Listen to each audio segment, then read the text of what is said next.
Yep. Yep. All right, we're live. Welcome to the first DVIC live recording, or not recording, live web stream. So we're trying something different here. And so today we're going to give this a test. And the idea of these live streams is to take questions from the audience and take questions from the forums on the new portal. We'll talk about the new portal shortly. And I have two esteemed colleagues here to hopefully answer those questions. And we'll have others as we do these live streams, but we're definitely going to do these once a month. So I have with me today James Hartwright and Nols Ebersohn. So very esteemed data vaulters. So just a little bit, I guess, about what's happened over the last few weeks. We launched the mobile app and the web portal. So that's sharing lots of the content that we've been producing over the last 2 years. And there'll be a big stream of additional new content coming all the time through that. A couple of the other things that are really valuable, I think, for the community will be the forums. So there's a forum for general Q&A, and the Certus team and others will be lurking in the forums. And so if you have questions on how to do various parts of Data Vault or what a particular concept means, then you're likely to be able to find someone who has an answer for you in the forum. So that's hopefully really helpful. And the other forum that we've started with at the first part is a recruitment forum. So if you're a certified data vaulter and you're looking for a role, you can mention that within that forum. And I know there's lots of organizations right now looking for experienced data vault practitioners. So that's good, but then also some of our customers are interested in posting the roles that they have available. So it's kind of going to be a two-way street. We won't be governing that. If you see a role you're interested in, reach out to that organization, or if you are an organization and you see someone you're interested in, reach out to that individual as well. It's not a managed environment. It's just a place for people to connect and network in a digital way. So welcome, guys. How are you, James? Good, thank you. Good. And Nols, how are you going? Very well, thank you. And yourself? Yeah, excellent.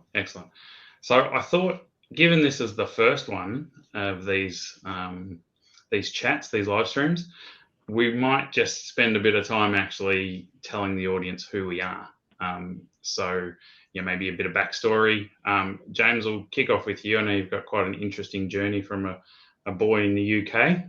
Do you want to kind of give us the couple of minute snapshot of your journey, to Australia and sure. to Certus? Yep. Sure. Yeah. So 34 years and 50 weeks ago, I started as a trainee developer in IT on PCs. And moved very quickly up into mainframe 4GLs. And that's where I first discovered data and insights. And like, it's one of those classic things, you find something you enjoy and you love. The world and fate, it takes you everywhere. So for about 25 years, I became a roving consultant. So from the Midlands near Birmingham up to Manchester, then to Leeds, then to London, a couple of years in Little Rock, Arkansas, building IBM's marketing database for them across EMEA in the US and Canada. And I decided, well, let me try and get as far away from IBM as possible because they were stealing my life. And I made my way to Australia around 2005. That point, the core bits of data were still really interesting, but I found myself a lot more working on the insights and the analytics side, and that all of this stuff that I've been doing in terms of helping combine and prepare and give trust in data. You still needed an audience for it. You still needed people that were wanting to use it and able to use it. So I've spent a lot more time embedding the use of BI and the use of analytics into organizations and actually making it, those things part of operational processes. And that's really what I've been doing now across the whole flow of data. across organizations. So my last 2 or 3 years in Australia have been talking in with people around data strategy, analytics strategy, implementing data governance.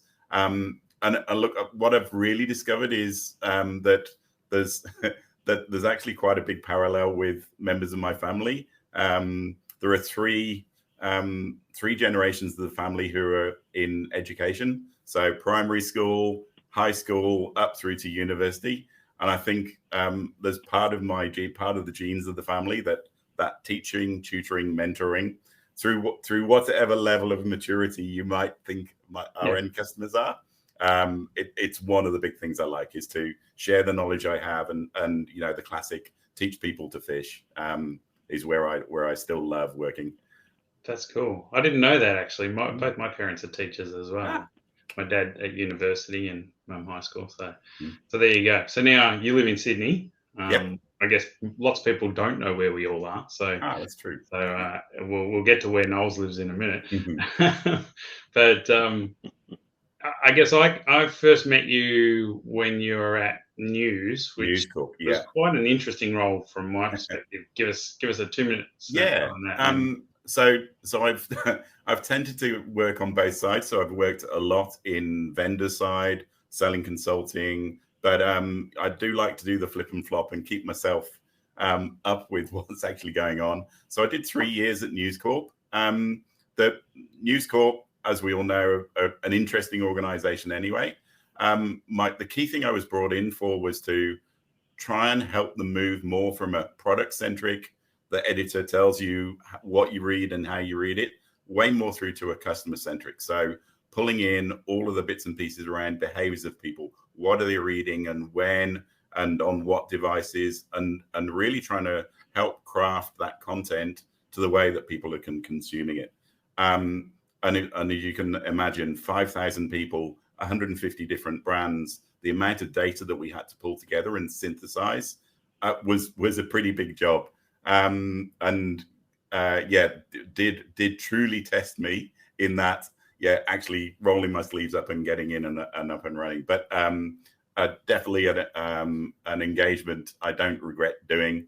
And part of that is because I got introduced to Julien and the Certus team, and helped me make the jump back over to the strategic consulting.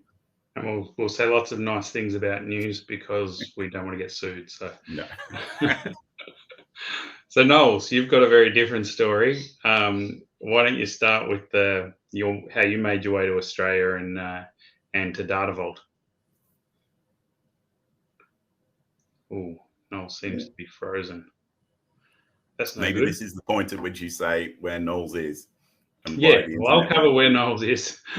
So Nols has recently taken a lifestyle change and moved to just north of Hervey Bay, and has bought a bush block and is building a house. And he had a very interesting time moving from the Sunshine Coast in Queensland to Hervey Bay just as all of the big wet of the year hit, and that he's built a tiny house in a shipping container as their base while they build on the block. They couldn't even get it onto the block to start with. It was sitting out the front of the block, and the trucks couldn't get on because of the dirt road. And there's a really nice river that runs behind his block. And I've not been there yet, but I've stalked him on satellites. And so it's a bit of a change, but we found actually, obviously it has NBN coverage, which is a great thing. And we've found Nols has been able to deliver training and what have you from remote parts of the country. Nols, I've just given away the secret of where you live. So your move to the bush. I think you're back. Can you hear us? Oh, the joys of live streams. These are fun. All right, I'm going to take a moment while Nols is kind of sorting his stuff out, and I'll give my backstory. So I did chemistry at uni. Then I worked in sales and marketing in hotels for 10 years. And then about 16 years ago, 17 years ago, that's when I made the move to technology industry and IT. I have mostly been on the sales and marketing side of the function. Although I did start with a hardware vendor, and part of their sales training process was we had to build the servers. So I've plugged lots of motherboards together and understood how storage architectures and all those things actually got built up. And I think that was a pretty good grounding in the basis of IT. But it would be, I think, probably 13 or 14 years ago that I moved into the information management space. And I've had some great mentors. Two of those great mentors are actually on this call, and others like Vincent McBurney and Gavin DeBron, who's an expert in Sybase IQ back when we started. So I'm DV2 certified, even though I'm not really a technical person. So I kind of sit in that weird space where I can kind of understand what you guys are talking about, but hopefully help translate that for business people, and that's what I like to do. So I live in Queensland as well, so Nols and I are both Queenslanders, but I live in a more civilized part of Queensland, I guess, or more urban part of Queensland on the Gold Coast. So it's where my family is. So born in Australia, grew up in Australia, although in Victoria, and I grew up just north of Melbourne. So that's a bit of a snapshot of James and I. I think we're going to struggle with Nols today. Clearly, what I was going to say is with NBN supporting where Nols lives, that we have no problems, but we'll go with sometimes we have problems. So there you go. So, just quickly thinking back to your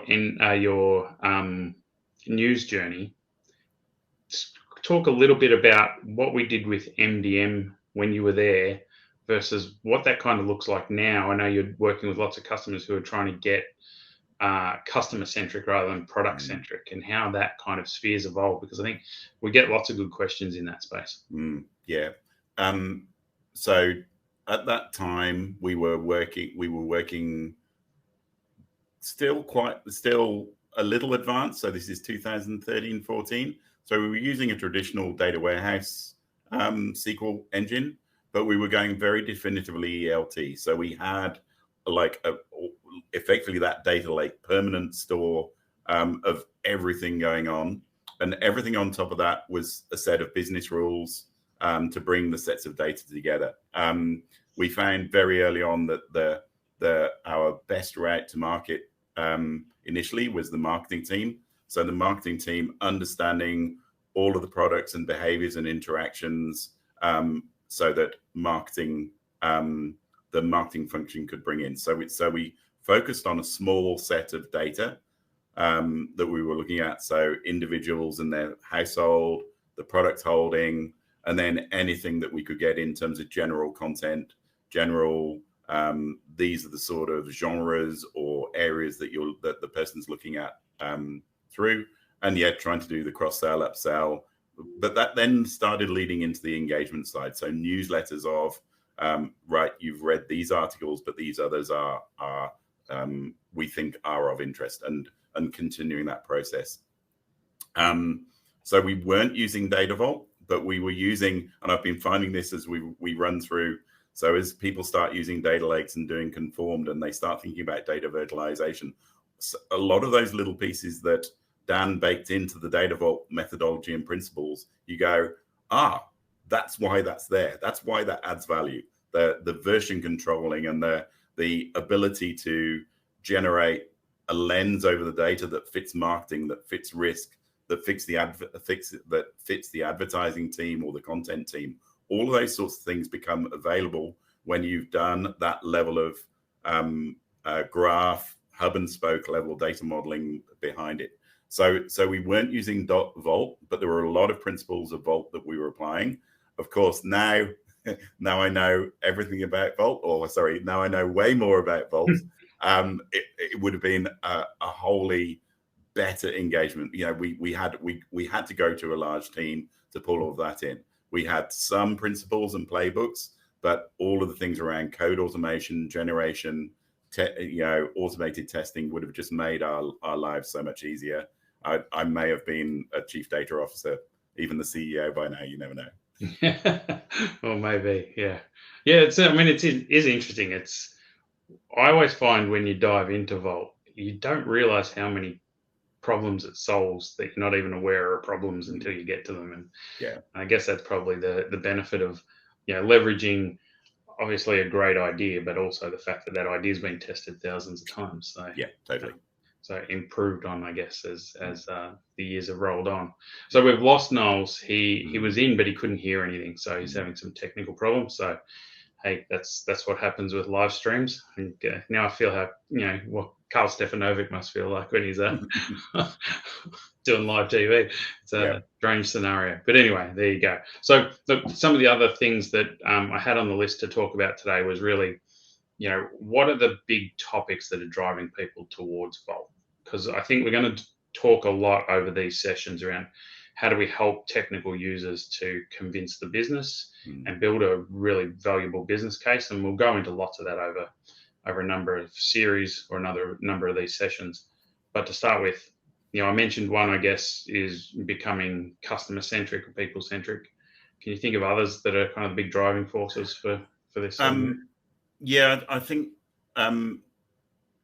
we're still seeing a number of people who are saying, right, I was working fine for 3 to 5 years on my Kimball model, but now because of this thing of the customer centricity, or the company's just done a merger and acquisition, or we've got some new compliance, some new change, and my Kimball model is now straining. And one of the starter responses to that is, well, let's build a data lake. But we've just seen so many people that coming through that maturity of lake, coming out of the pain of Kimball, that just the business desire, want, need for data. And I'll push out of the way, hey, we need data in real time, blah, blah, blah. What the business really need in the vast majority of cases is trust in the data that's being presented. So that when I'm looking at it, I know where the data's come from. So enterprise business glossaries are just like every client I'm going to talk to understands the need for that and wants it baked in. And if they've got a load of SSIS or Informatica that's been handcrafted, the ability to A, produce the trust, and B, deliver the lineage in a user consumable way just is really horrible. And so when we start talking to clients, and we did it earlier this week, a client that's got 7 different products in 7 different divisions, and even just to get that set of data so that an area can get in and use it, they've just gone, we're stuck. We've tried for 10 years to fix this, and we're still really no further. So that bit of being able to start applying business rules and starting to apply in parallel data quality rules under Business Vault, and keep and track and manage, that's really the bit that the data services team have to bring their game up, in proven, repeatable, consistent processes.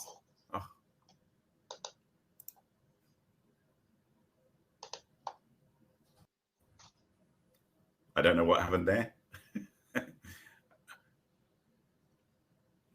Beautiful live again. Can you hear me?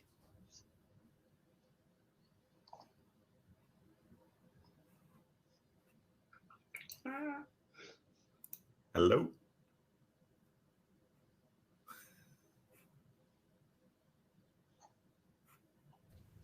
I can hear you, James. Can you hear Jules?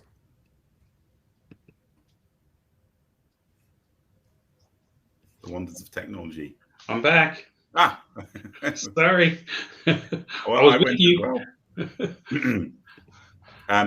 So sorry, I was just saying that the requirement of the data team is that consistency, is that explainability, and their ability to adjust, not necessarily as much now, hey, show me the last 10 years and make sure it's coherent, but just explain to me what the new data is. If business processes have changed, if data's changed, then present that to me and show me and help guide. next step is definitively for that place of the tech business analysts, the BI reporting team, to be a really strong connection through.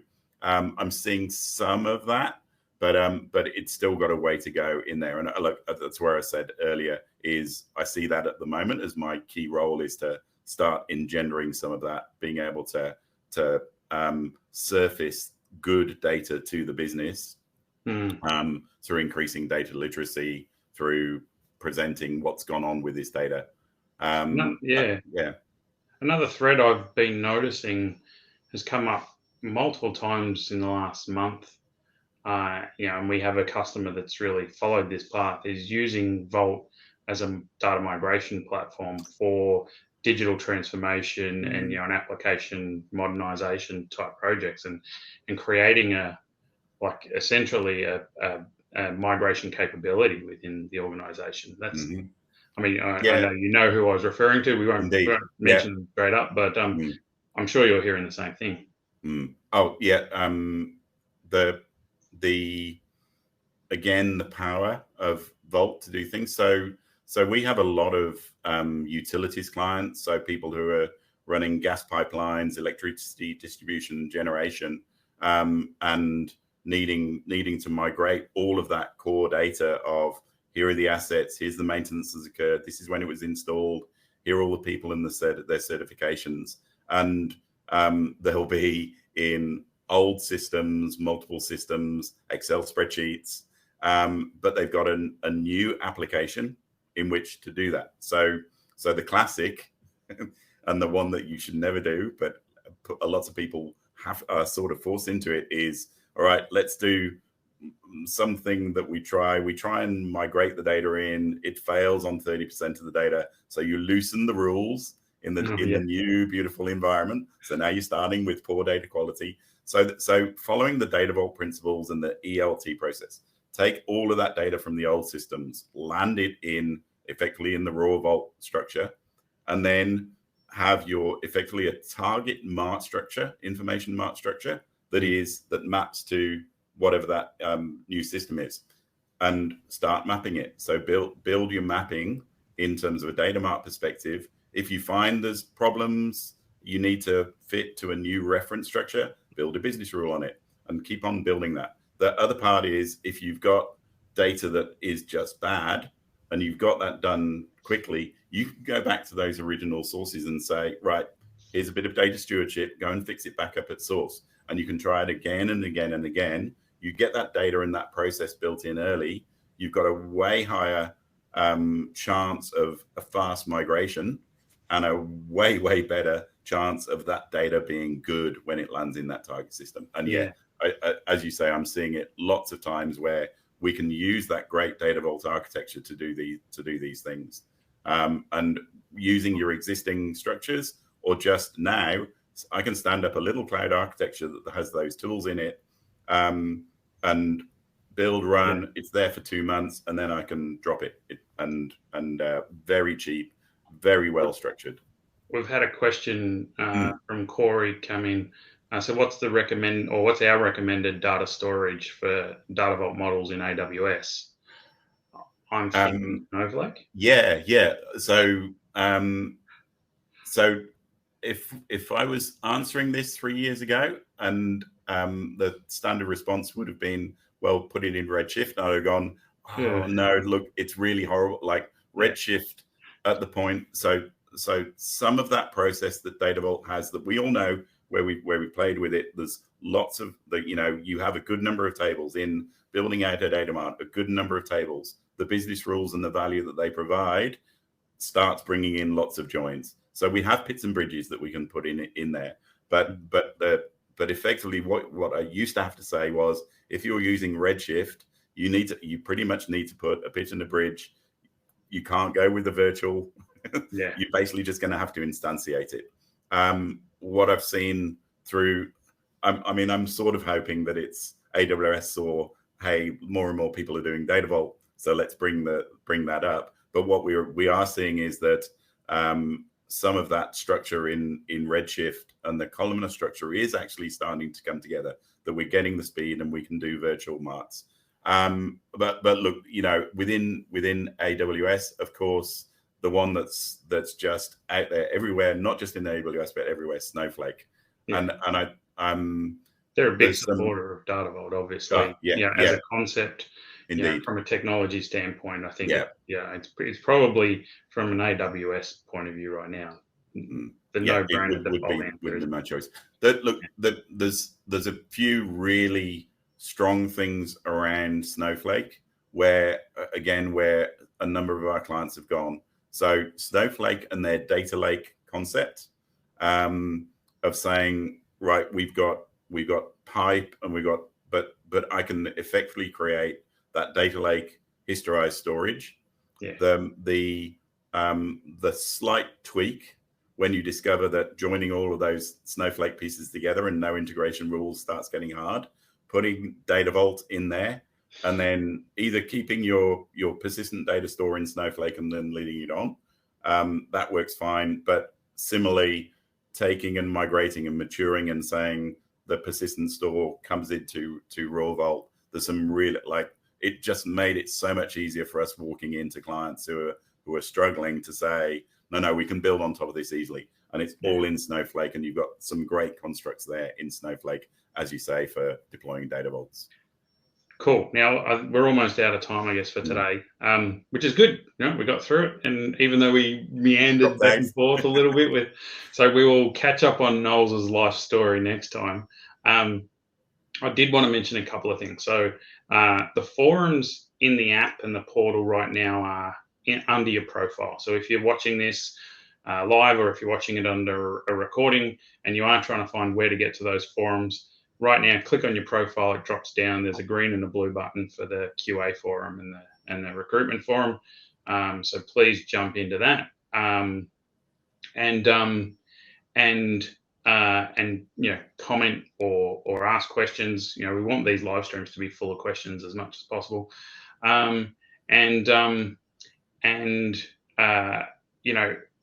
Get involved, obviously, is the key thing. Make sure you come to the live streams. So that's probably the key thing from that. We are going to try and move those forums up onto the main header bar and those sorts of things. And if you are putting your profile into or setting up your profile in the DVIC app, please note if you're DV2 certified as well, because obviously, the community likes to know who's done the cert, who really knows their stuff. And we'll have lots of people on. So I've been chatting to Cindy and Dan and the guys in Scale Free over in Europe. So we're going to try and get a lot wider group of people involved in these in the meetups or live streams. So you'll hear lots of content. So if you can't make the actual time, I guess we will make the recordings available. I'm not sure exactly the time frame on that, but that's sort of, I guess, it for the first one. I think it was a success. Would you call it a success, James? Yeah, I would have loved Nols to be here, but live. It is live. Yeah, it is.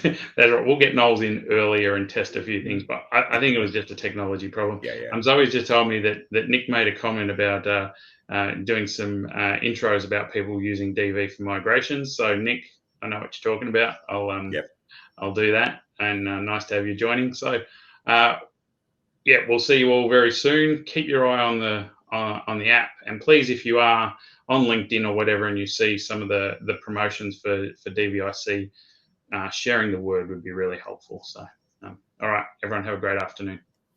Bye.